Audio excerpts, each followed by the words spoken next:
Okay. Bismillah ar-Rahman ar-Rahim. So we begin with praise and thanks of Allah, sending peace and blessings upon the Prophet, peace be upon him, the final Prophet, and upon all the prophets and messengers who came before as well. So previously we spoke about a couple of things. There's quite a few very vast topics that we covered. So we covered the rise of Quraysh to power. And basically, if you recall, what happened was that after the time of the Prophet Ibrahim, alayhi salam, Makkah was ruled by different kind of families, and one of them was the family or the tribe of Jurhum, which came from Yemen. And then, so we looked at the story of how the power kind of came back to the Quraysh, the descendants of the Prophet Ibrahim, how they regained power and control of Makkah. We also talked about the establishing of the summer and the winter caravans. So that is the Rihlat al-Shita'i wa Sayf in the Quran. So this is one of the ancestors of the Prophet ﷺ, who has this idea to do this. And again, this is something that brings about a lot of wealth into the city of Makkah. We then talked about the rediscovery of Zamzam. So this is then going into the time of Abdul Muttalib and the rediscovery of Zamzam. And really, these are looked as, these are signs of the coming of prophecy. The rediscovery of Zamzam, the establishing of Makkah as a center of pilgrimage and trade and wealth, and the descendants of the Prophet Ibrahim, alayhi salam, regaining power of the holy sanctuary. All of these are like, signs of prophethood, the signs of prophecy coming near. The rediscovery of Zamzam is really one of those things where you start to see the supernatural, the world of the unseen, really coming into the quote unquote real world. And so, Martin Lings in his book, he says, for those who had eyes to see, you could see that things are happening, spiritual, events are taking place. And then, of course, the year of the elephant and the story of the attack on Mecca and the heavenly birds that come. I mean, this is, you can't get a greater sign of the divine hand coming in and actually intervening in a situation. So we spoke about a lot of things. I don't know if anyone's got any questions about any of those things or things that we'd spoken about last time. If there's any questions online, feel free to put it up, and then we can come to it when we see your message. Yeah. When Sayyidina Ibrahim's descendants got the control of Mecca back, they were no longer called the tribe of Jurhum, were they? No, so the tribe of Jurhum was like a foreign tribe. They'd come from the Yemen, and they'd invaded Mecca and taken control. Right. So when the Prophet Ibrahim's descendants, when they they weren't the Prophet Ibrahim's no, the tribe of Jurhum, where basically what had happened was that you had, from the time of the Prophet Ibrahim, you only had two people. Yeah. You had Hajar and you had Ismail, the son. And so what happened was that the tribe of Jurhum effectively discovered them. Right. And so they sort of invaded that part, and then they settled there with Hajar and Ismail. And so they were kind of, and then even, I didn't mention, but in the intervening years, there was always these power struggles. Other families had invaded and other families. And then, actually, it was the tribe of Khuza'a. The last one that we spoke about was the tribe of Khuza'a that invaded Mecca and took control. Again, foreign tribes. Yes. So when the descendants of the Prophet Ibrahim regain control, this is now the Quraysh. So the Quraysh are the descendants of the Prophet Ibrahim, and so they've now regained control of Mecca. Does that make sense? Yeah. Yeah. Okay. And Sayyidina Ismail married into the tribe of Jurhum. He marries into the tribe of Jurhum. Right. Yeah. He marries into the tribe of Jurhum. That's right. But by the time of Khuza'a, they're just a completely different group of people. Yeah, and like I say, they introduce idolatry into Mecca and things like that. So again, any questions online, just feel free to put them up and we'll come to them. So we spoke about the year of the elephant and the things that had happened with the defense of the Kaaba. But the year of the elephant is more special to us because it's then the year of the birth of the Prophet, peace be upon him. So what happens not long after this extraordinary event of the army of the elephants and the destruction of the army of the elephants, not long after this incident, within a matter of months, Abdul Muttalib, the Prophet's grandfather, decides to have his son married. Right, Abdullah is ready to get married. Some say he even got married just before the events of the attack of the elephants. Some say after. But what happens is that Abdul Muttalib decides that it's time for Abdullah to get married, and so he organizes a marriage with, like that thing of like, let's find a good family to marry into. So we're Quraysh, we're the leaders of Makkah. Who's the next kind of nice, good family, wholesome tribe, good reputation? And this is the tribe, he decides on the tribe of Zuhra, okay? There are narrations that he was actually nudged to do that by some of the, on their travels, the summer, winter caravans. On their travels, they meet different types of people, Jewish people, Christian people, all of this. There are narrations that he gets nudged into it, that the final prophecy comes from the house of Zuhra, as you and Zuhra. There's even a story, and I don't know how authentic it is, but Ibn Kathir mentions it, that one of the I think it was one of the Jewish monks or Christian monks or Jewish rabbis, he's speaking to Abdul Muttalib one day, and he says, just lift your head up. And he lifts his head up and he looks in his nostrils and he says, I see prophecy. And he says, but the other nostril is the tribe of Zuhra. And so the explanation of that is then Abdul Muttalib has it in his head that, I've got to marry into that tribe somehow. Allahu A'lam, but these are stories exist. So he arranges a marriage of his son Abdullah with Amina from the tribe of Zuhra, a good family. And also, if you remember a few sessions ago or 2 sessions ago, when we spoke about all the family politics, right? In that ancient times when the Quraysh kind of split and there was like fighting between all the brothers and the cousins, Zuhra was one of the tribes that sided with the Hashim tribe. So they always had like good feeling. They always had that kind of thing of like, we go way back. We were always kind of allies. So in any case, it was always a good relationship that they had. So Abdul Muttalib has Abdullah married to Amina. Now, what happens is that on Abdullah's wedding day, okay, Abdul Muttalib is taking his son, and the two of them are heading towards the area where Bani Zuhra live. And this is the day of Abdullah's wedding. So they're actually heading towards the marriage, towards the where the bride is in order to conduct the marriage. Now, loads of people are now looking, like standing outside their houses to watch this, this family heading. This is the Quraysh. These are the, Abdul Muttalib is effectively the leader of Makkah. His son is getting married. They're heading towards. So people are kind of like looking at the windows. Lots of people are just stood outside their houses, sat outside their houses, watching this father and son and all the family behind them, like we would say the Barat, kind of heading in that direction. And what happens is one of those people who's standing outside is a lady called Qutayla, right?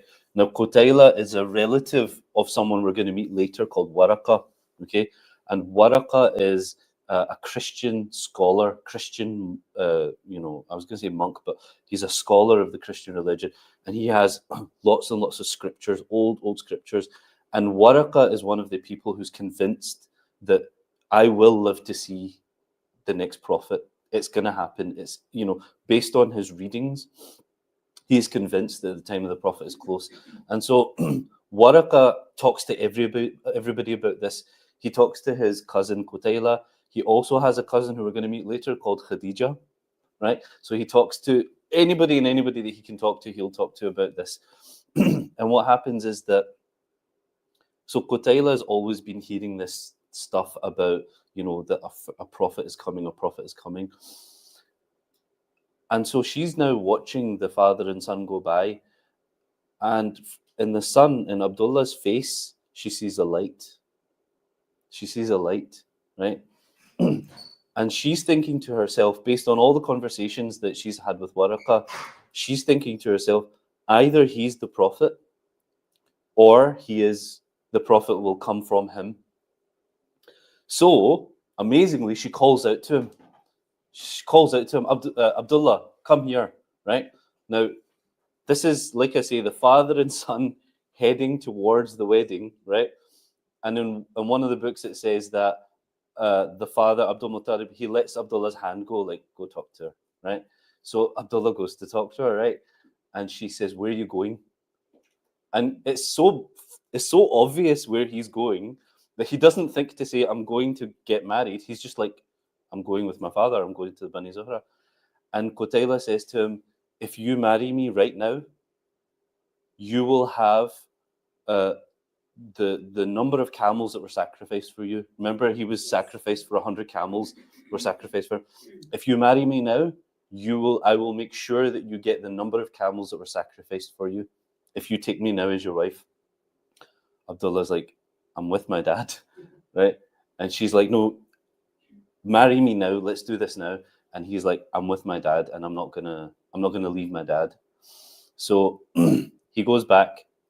They head to Bani Zuhra. The marriage takes place, and Abdullah spends the night with his in-laws. Basically, at his in-laws' house, he spends the night.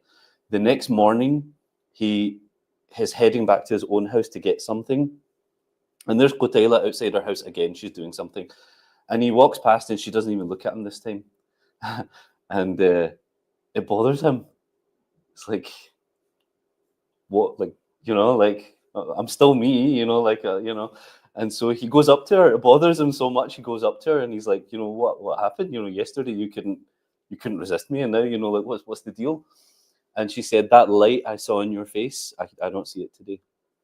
And so effectively, after Abdullah's gotten married, the light of the Prophet has been passed on to his mother now, to Amina.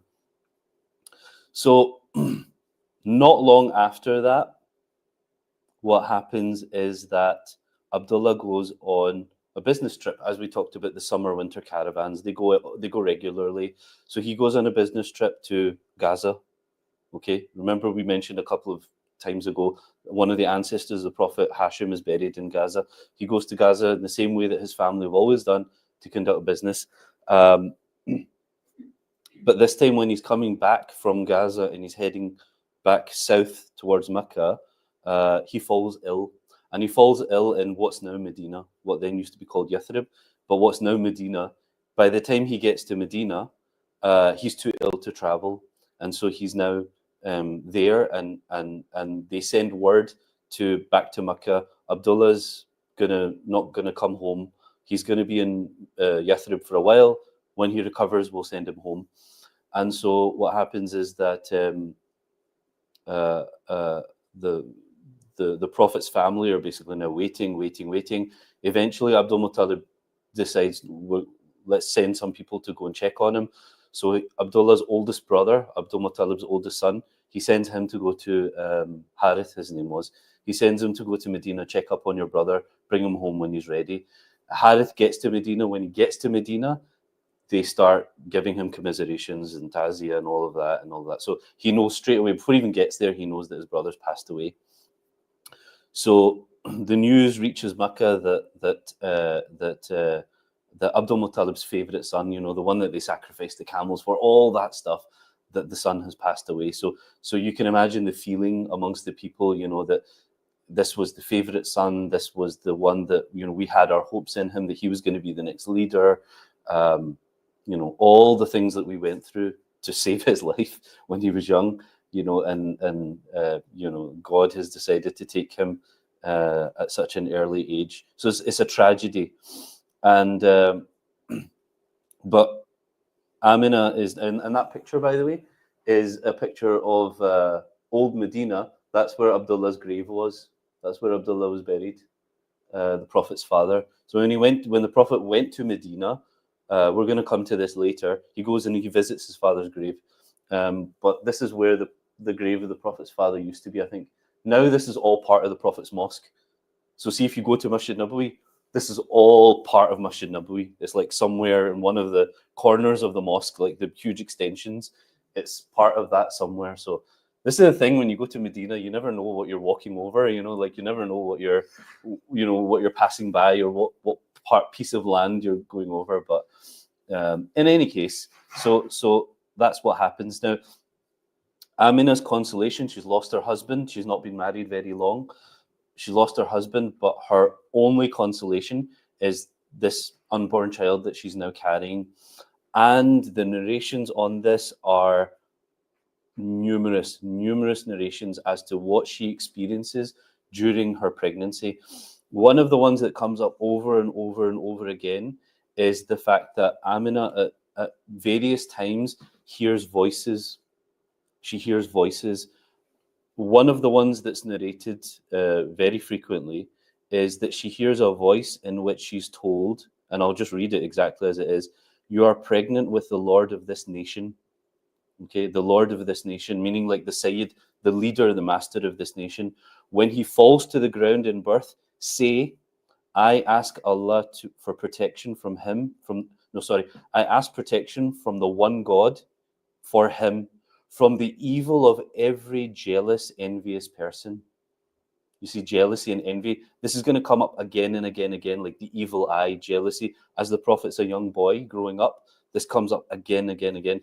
I seek protection from him with the evil eye, with any envious, jealous person, from everyone committed to his oath, and from every prowling slave. May a champion protect me, for he is with the all-praised and all-glorious one, Hamidun Majid, until I see him come into view. So Amina's voice is that she's told, you're carrying the leader of this people, and effectively ask the one God for protection for this child. Right? Okay. The other thing that she experiences, and this is almost universally kind of narrated, is that at various points as she's pregnant with the Prophet, peace be upon him, and also at the time when he's about to be born, is that she sees light emanating from out of her. Okay, and we saw that Abdullah has light on his face when he carried the Prophet's seed within him. The ancestors of the Prophet, we saw that, the various ancestors of the Prophet, it was very visible on their faces, the light that they had on their faces. But that Amina mentions that on many occasions that this happened to her, that this light would just emanate from her. And she said that the light was so powerful that it illuminated for her the castles of Syria, that she could even see faraway castles of Syria, palaces of, far off lands, things that she'd only ever heard of, that, she could even see them in the distance, that this was the kind of light that was coming at the light of prophecy. Yeah. And it's also said that she on other occasions that she says that she heard a voice saying that when he's born, name him Ahmed. Okay, and then on other occasions the voice says name him Muhammad. Okay, and that one of the things that we know is that the Prophet's name in among the non-Arabs is Ahmed. So for example, if you see in the Quran, the Prophet Isa, Jesus, peace be upon him, in the Quran, he says, I give you good news of a prophet to come after me whose name will be Ahmed. Right? So among the non-Arabs, the ancient prophets and all of them, the name that he was known by was Ahmed. Okay? And Ahmed and Muhammad mean the exact same thing. Okay? All right. Any comments or questions so far? Anything at all? That's been a lot of exposition so far. Is that okay? All right. Okay. So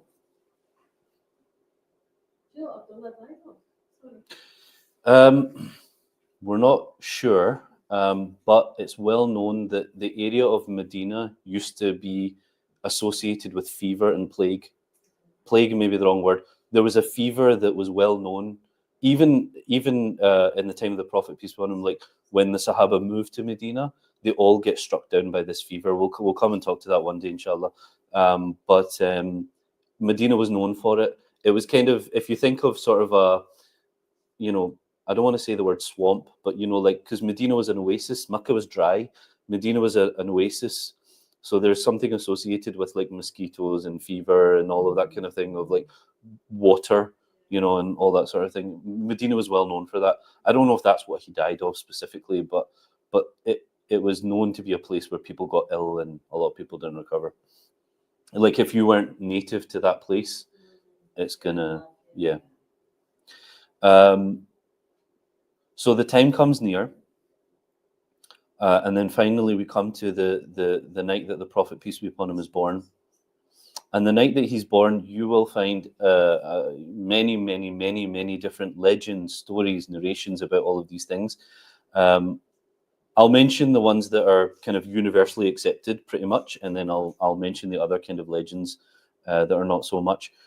One of the people who was there was the aunt of the Prophet, peace upon him. She was there the night that the Prophet was born. Another person who was there the night that he was born was a lady called Thuwaiba, who was a slave of one of the Prophet's uncles. So there was you can imagine a few women that night supporting Amina the night that she's giving birth.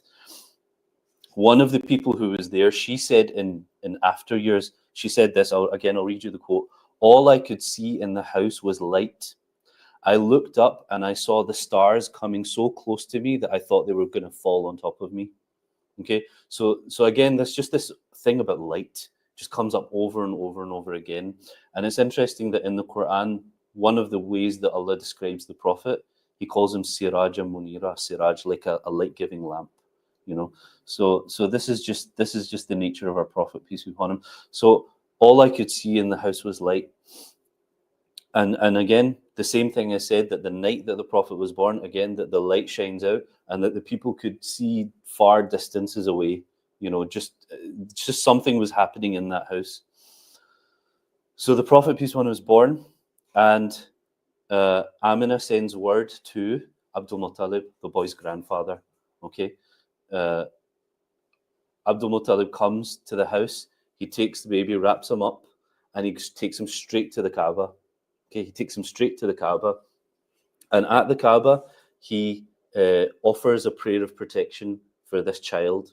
Okay, it's the son of his favorite son, you know, who's no longer here. So you can imagine like just the specialness here, and the prayer that he makes is actually very well known, right? If you listen to Radio Ramadan, right, one of the nasheeds that they play, it's a nasheed that people sing. Okay, I'm not going to sing it, but it's a nasheed that people sing. But he this is what he said: قد ساد في المهدي على الغلمان أعيذه بالبيت ذي الأركان حتى أراه بالغ البنيان. Right. So all right, I'll sing it. Right. It's like, you know, have you ever heard the one goes صلى عليك الله يا عدناني, and then it's like قد ساد في المهدي على الغلمان. So that's actually Abdul Muttalib's actual words. So what it means is Alhamdulillah alladhi a'tani hadha al-ghulam. Alhamdulillah, thanks be to Allah who gave me this boy. Okay, Tayyib al-Ardani, who's just this wonderful, beautiful boy. Qad sada fil mahdi ala al-ghilmani. Even in the cradle, he is the leader of all the other babies. He leads all the other children. Again, this is a proud grandfather. This is his favorite son's child. You know what I mean? Like, so he's like, even in the cradle, he's the leader of them all. Okay. أُعِيذُهُ بِالْبَيْتِ ذِي الْأَرْكَانِ. I trust his safety. I ask his protection from this holy house, the pillars of this holy house. حَتَّى أَرَاهُ بَالِغَ الْبُنْيَانِ. Until I see him grown up, you know, strong, big and strong. This is the prayer that he makes. There's also legends, again, I'll mention them. They're not terribly well authenticated, but there's legends about things that happen all around various parts of the world that night. So they say that the fire of the Zoroastrians in the Zoroastrian temple, they had this eternal flame. The eternal flame went out.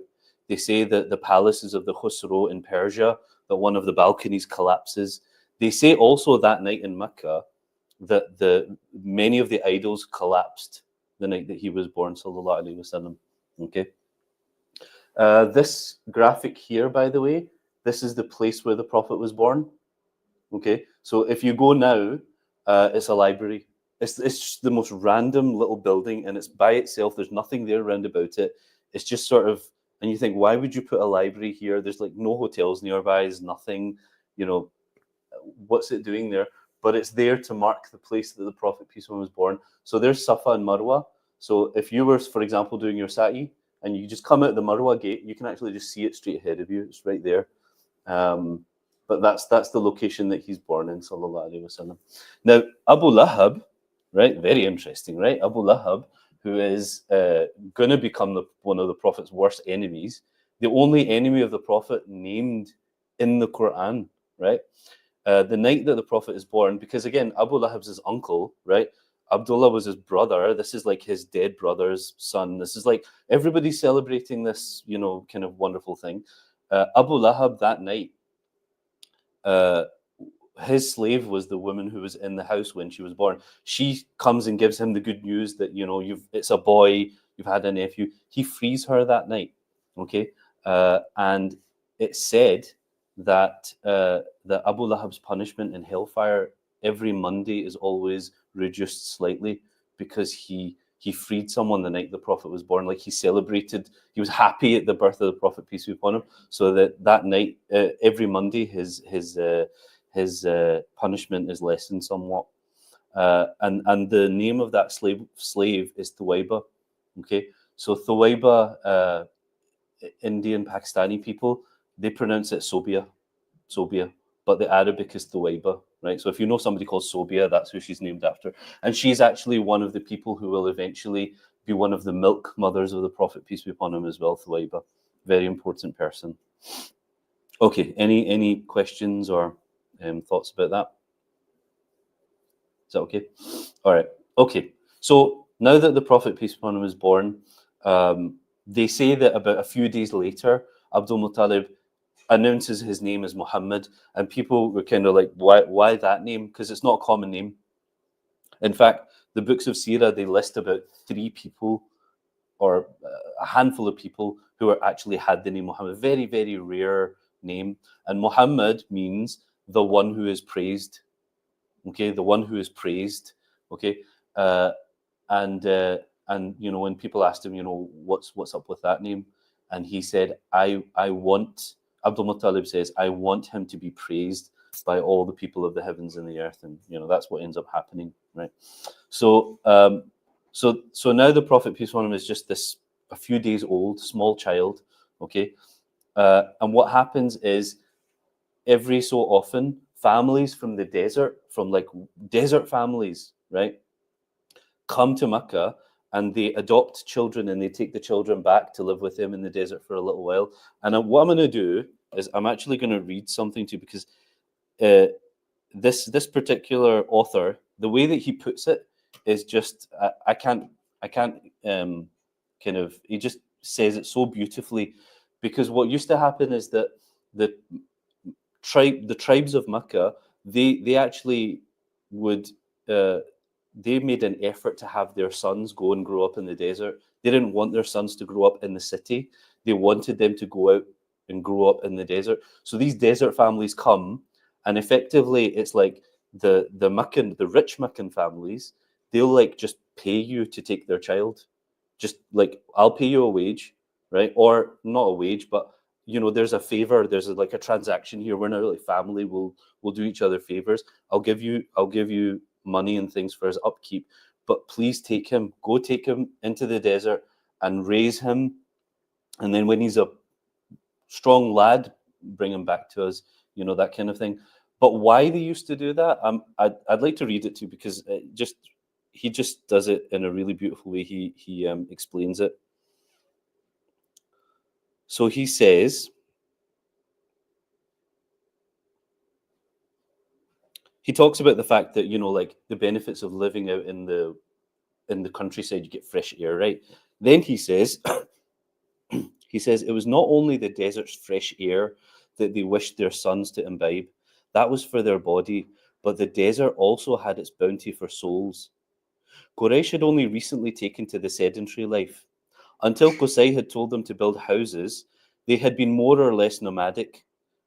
Listen to this. Fixed settlements were dangerous. The ancestors' way of life had been the nobler one, the life of tent dwellers often on the move. Nobility and freedom were inseparable, and the nomad was truly free. In the desert, a man was conscious of being the lord of space, and in virtue of that lordship, he escaped, in a sense, from the domination of time. By striking camp, He sloughed off his yesterdays, and tomorrow was less of a fatality if its where as well as its when had yet to come. But the townsman was a prisoner, and to be fixed in one place yesterday, today, tomorrow was to be a target for time, the ruiner of all things. Towns were places of corruptions. Sloth and slovenliness lurked in the shadow of their walls, ready to take the edge off a man's alertness and vigilance. Everything decayed in a town, even language, one of man's most precious possessions. Few Arabs could read, but beauty of speech was a virtue which all Arab parents desired for their children. A man's worth was largely assessed by his eloquence, and the crown of eloquence was poetry. To have a great poet in the family was indeed something to be proud of, and the best poets were nearly always from one or another of the desert tribes, for it was in the desert that spoken language was nearest to poetry.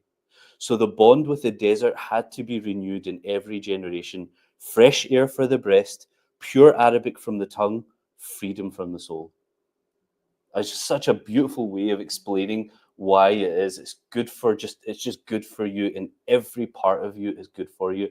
And I was thinking about the fact that I did a trip. My wife actually booked me a trip to the Isle of Mull, right, for my 30th birthday. Like, clearly want to get rid of me, right, on my birthday, right? So she very kindly booked this trip for me and a friend, and we went to the Isle of Mull, right? So this is like the far extreme of Scotland, as far as you can get before you're like just in Ireland, basically, right?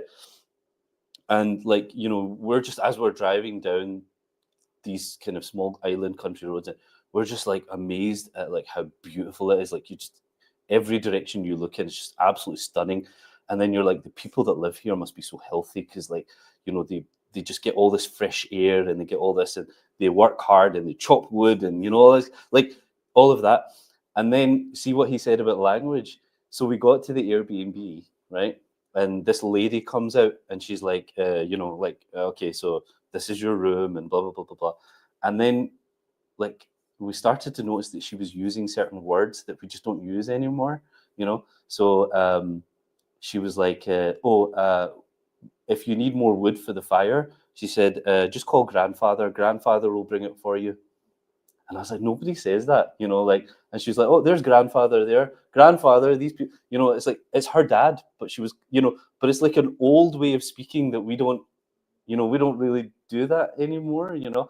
So things like that, where we still have that even today, that, you know, people who live kind of in the sticks, as it were, but they still have a way of life, and still have a language and a way of speaking that kind of harkens back to a more simple and more eloquent thing. So the prophet, peace be, so you know, prophet peace, only a few days old, but these desert families are now coming into Mecca, and they're looking to adopt some children, and the rich families are like they're looking for, like, who are the really good, reputable desert families. We're going to give them our sons to them.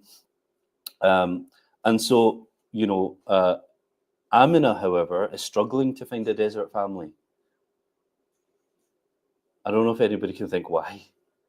Nobody wants to take her son.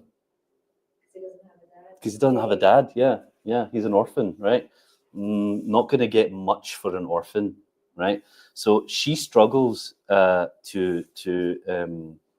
find a family. On the other side, okay, you have one desert family coming in, which is the family of Halima.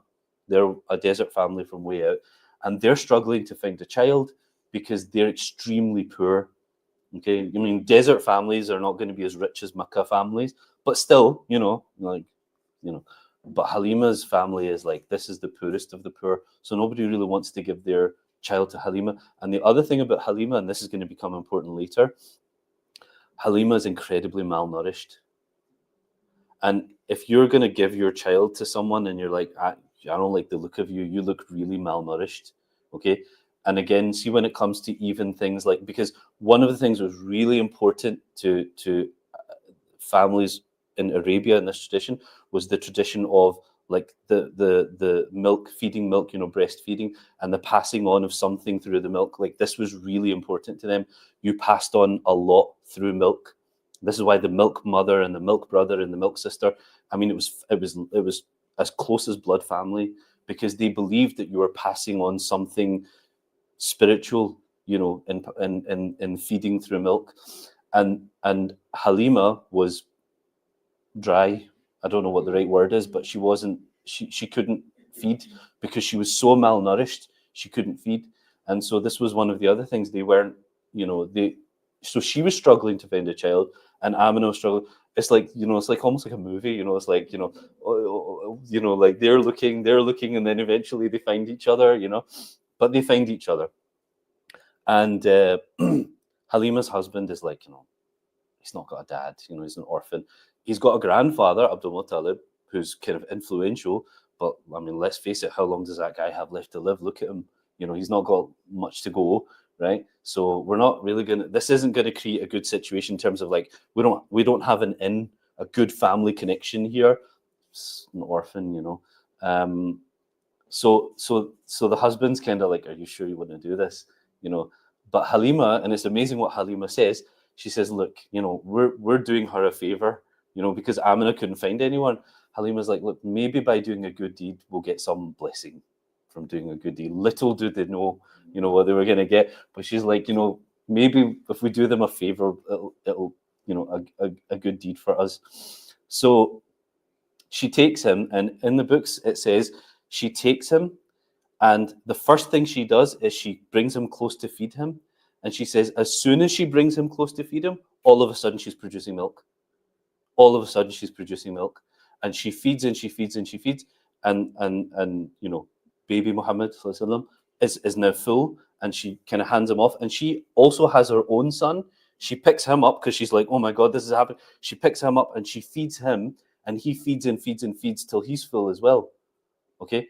And so they're both kind of like, you know, okay.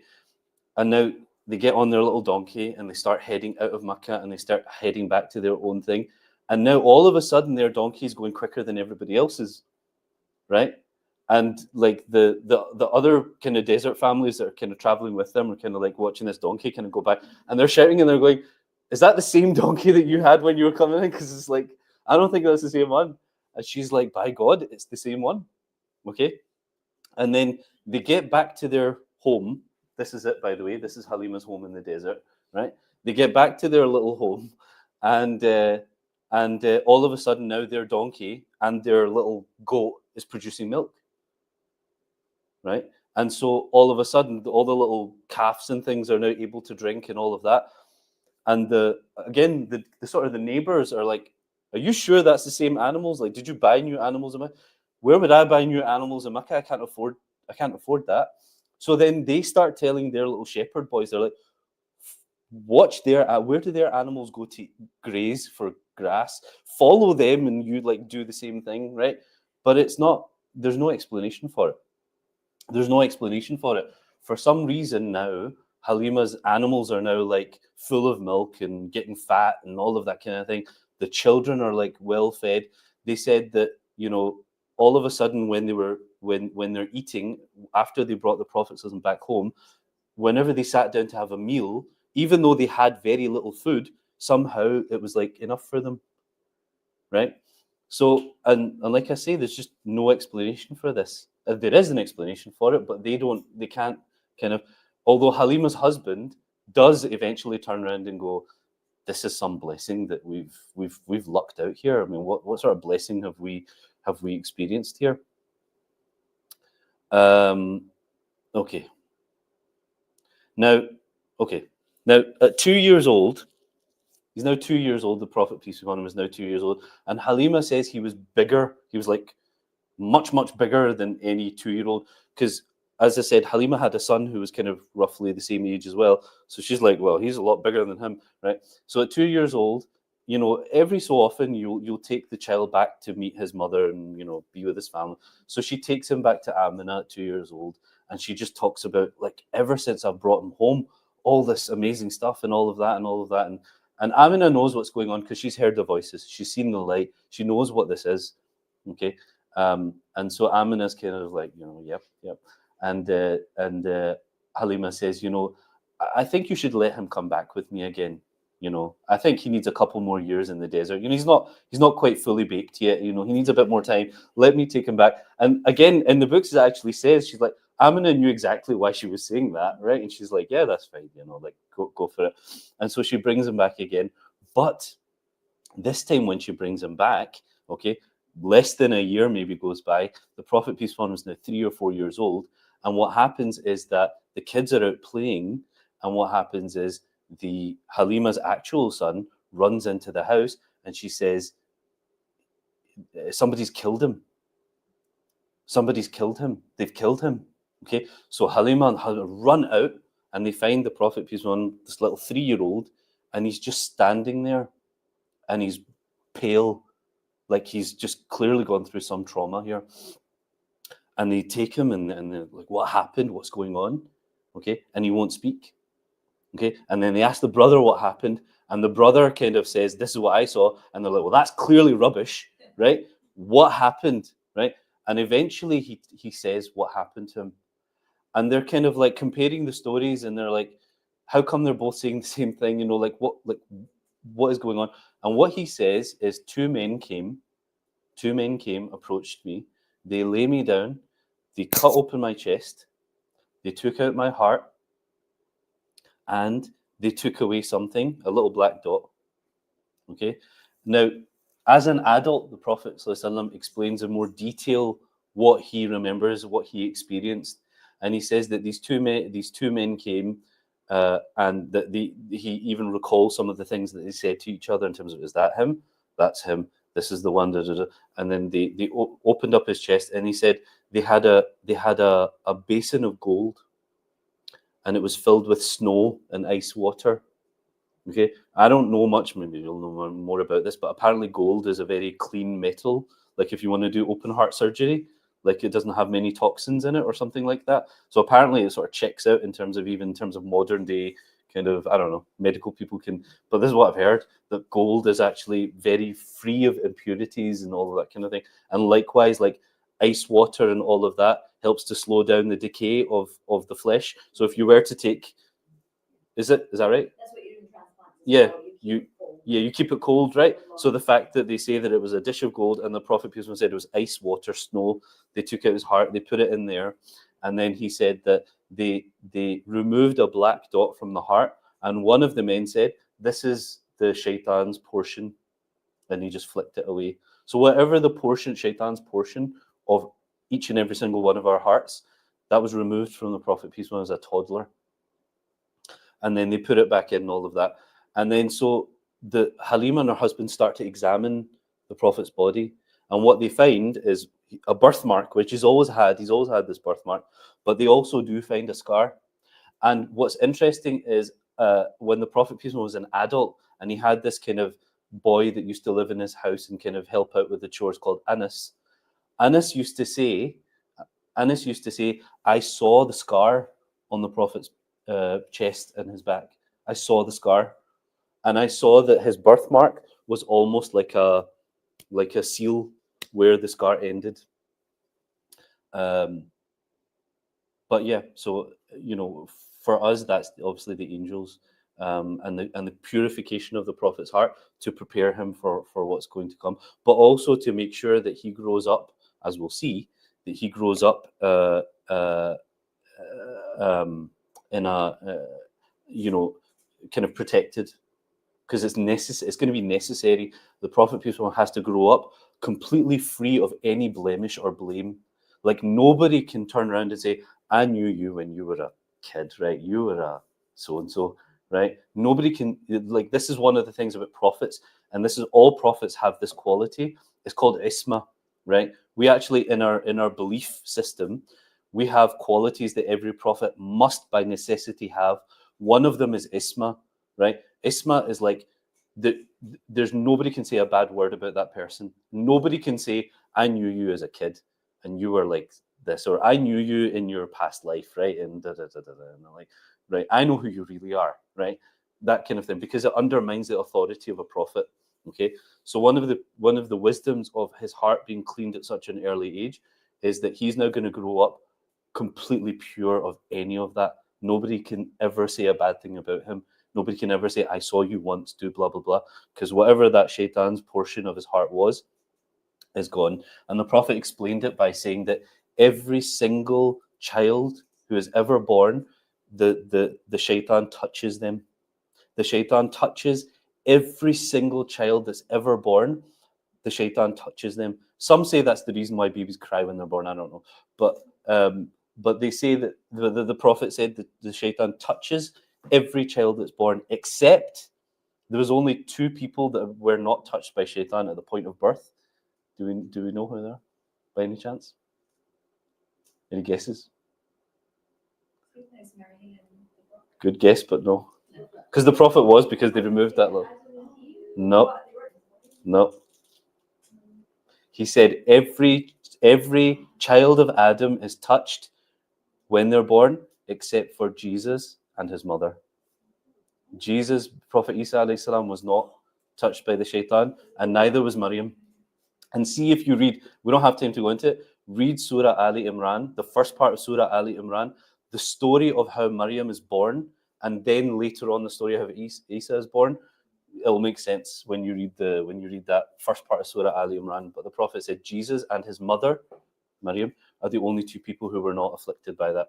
Was that because of the dua she did when she was pregnant? Yeah. Inni u'idhuha wa dhurriyyataha min ash-shaytanir rajim. So the mother of Maryam, I named my daughter after her. The mother of Maryam makes this prayer of protection for her unborn child.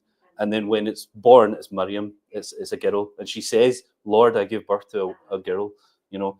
But anyway, so yes. So what happens now is that Halima's panicking, right? Her son has, like, what happened? Because the first thought is jinn, right? Yeah, I mean, like, so this first, some things never change, right? He got afflicted by something. Somebody did something to him. Somebody did like some sort of, black magic on him or whatever it is. So in a panic, she goes straight back to Mecca, right? So you can imagine Amina, why are you back so soon, right? Oh, nothing. I just thought, he's all right now. He's ready to come back home now, right? And Amina's like, no, there's something, right? What's changed? And so she tells him this is what the boys said. I'm really worried about him because he's clearly in a state of shock right now. He's still traumatized by what's happened. At that point, Amina lets Halima know, look, this is what I experienced during my pregnancy. This is what I experienced the night that he was born. Whatever this is part of that. I know that something special is happening. But she says, look, leave him with me now, and a good journey home. Okay, so Halima now goes back home, and the Prophet ﷺ, 3 or 4 years old, is now living back with his mother. Now, one of the things that Amina does is that she takes him to Medina to go visit the grave of his father, and also to meet his cousins in Medina. I don't know if you remember, but the Prophet's grandfather was born in Medina, grew up in Medina, right? Abdul Muttalib Shayba, he was from Medina, right? So he's got lots of cousins. The Prophet has lots of cousins in Medina. So she takes him as a 4, 5, 6-year-old back to Medina to visit his cousins, to get to know that side of the family, all of that sort of thing. And while he's in Medina, the Prophet learns to swim, okay? And he also learns to fly a kite, okay? Which, when I was a lot younger, I used to think, well, what's so special about that? But see, if you actually watch like this actual sport of like, it was actually that book, The Kite Runner, which really kind of made me kind of see it in a new way. It's a proper thing, man. It's like a proper sport, the flying of a kite, and it's like, and it's not like the kids' kites. I'm talking like these things are huge, right? But these are the things he learned. He learned swimming. He learned kite flying. It was clearly a very, very precious, happy time for him growing up, playing with his cousins, learning all of these new sports and all of these things. And so, he has a very nice time there. But back to that, Medina is a place where people fall ill, and Amina falls ill. Okay. And so she falls ill. She wants to go back to Mecca. And there's this funny kind of thing as well, which I'll kind of, again, this is a legend, but I can't find it now. this is a legend, but there is a story that Medina was also had a lot of Jewish tribes living there, and there's a story that one of the kind of rabbi type folk people was kind of passing by, and he saw the Prophet, a small child playing, and he looked at Amina and he went, "Is that your boy?" And she said, "Yeah." And then he says to her, "I wouldn't let him just play out like that. Like, he needs more protection, because what I'm seeing, that, he needs to be protected. I'm seeing something here with that boy." So some say that's also the reason why she kind of, okay, let's just go back to Mecca, right? But what we do know is that she falls ill, and on the way back to Mecca, she passes away at a place called Abwa, and this is her grave, which is kind of on. If you're in Medina and you're heading down to Mecca, it's on the way. People visit it. There's like loads of YouTube videos and things. People visit it all the time.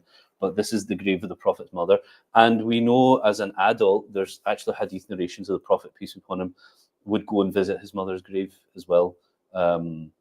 Actually, very heartbreaking narrations.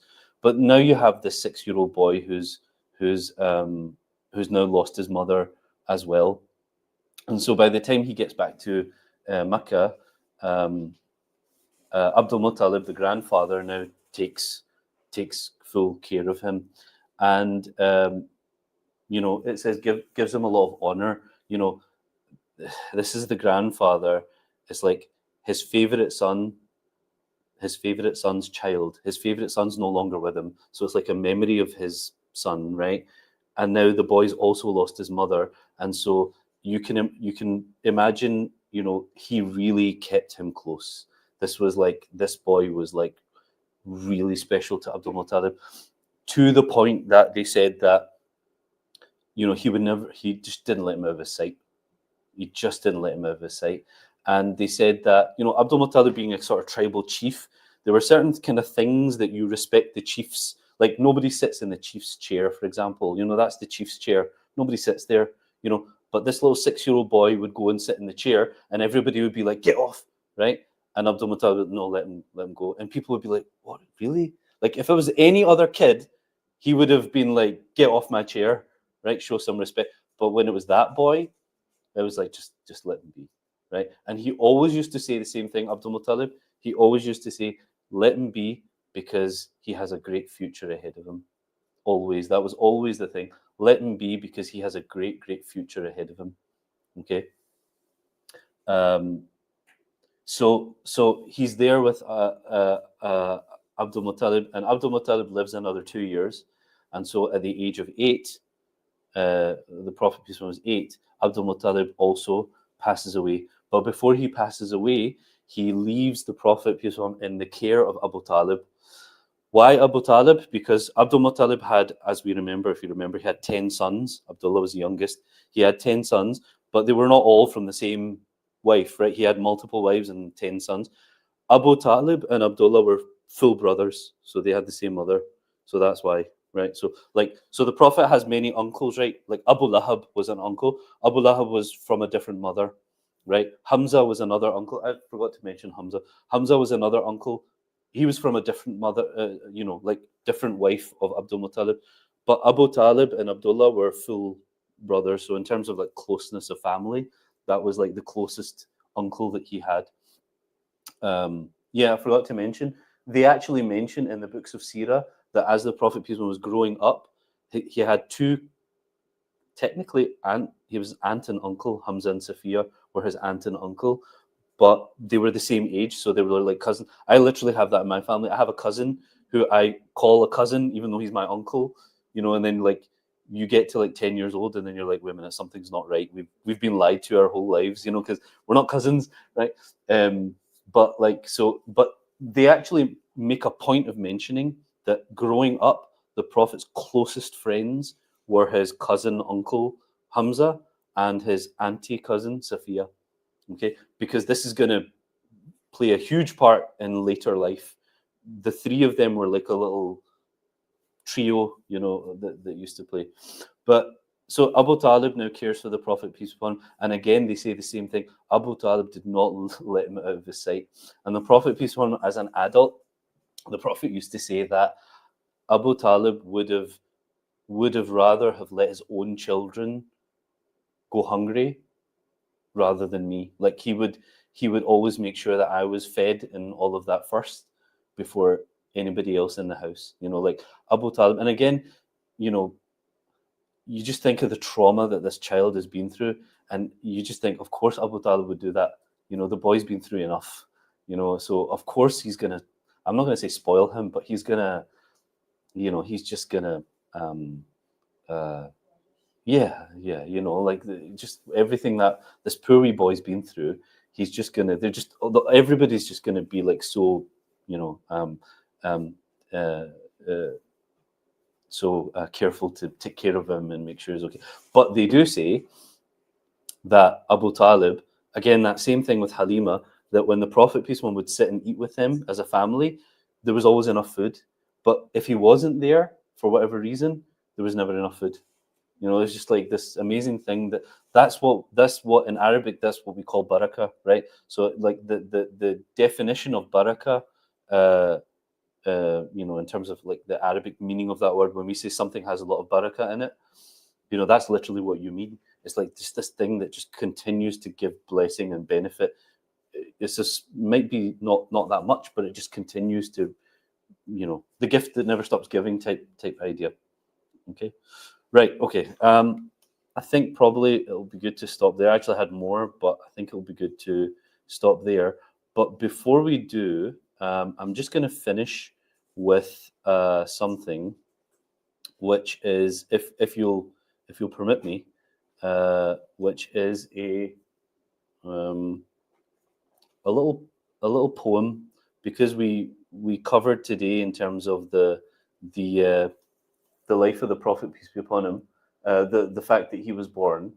I just want to read to you a little poem about the birth of the Prophet, peace be upon him. I don't know why that's doing that. Yeah, yeah, of course, yeah.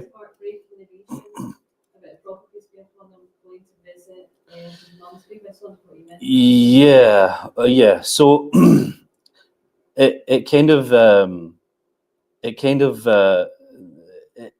goes into like, I don't know if I've done here. Sorry, it goes into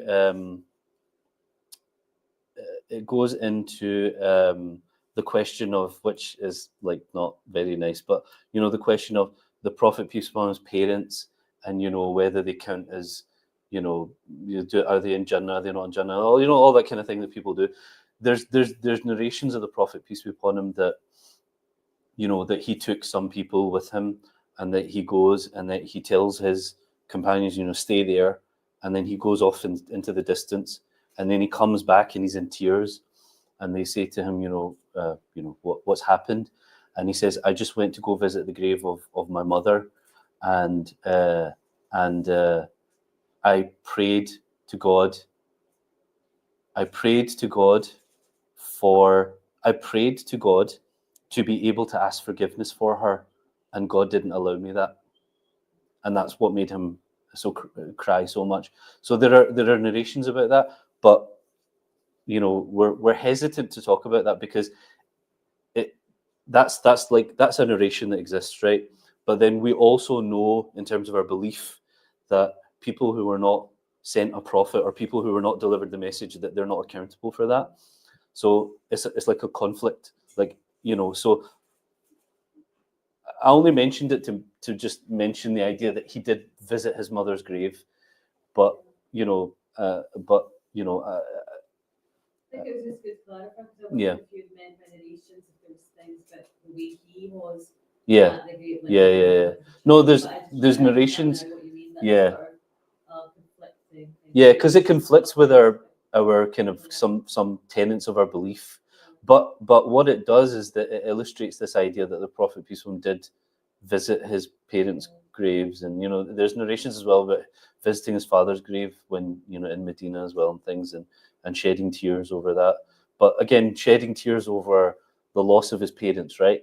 Not necessarily the fact that that they're not in paradise and things like that.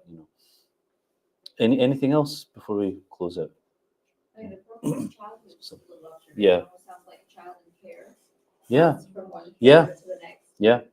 And while it is heartbreaking, it's just also very hopeful because Yeah. he goes on to be Yeah. this great person. Absolutely. Yeah. No, and I'm actually really glad you brought that up, because one of the things I wanted to emphasize throughout this journey, however long this journey takes us, was this idea that, and our scholars make a point of mentioning this, every single type of human suffering, the Prophet went through it.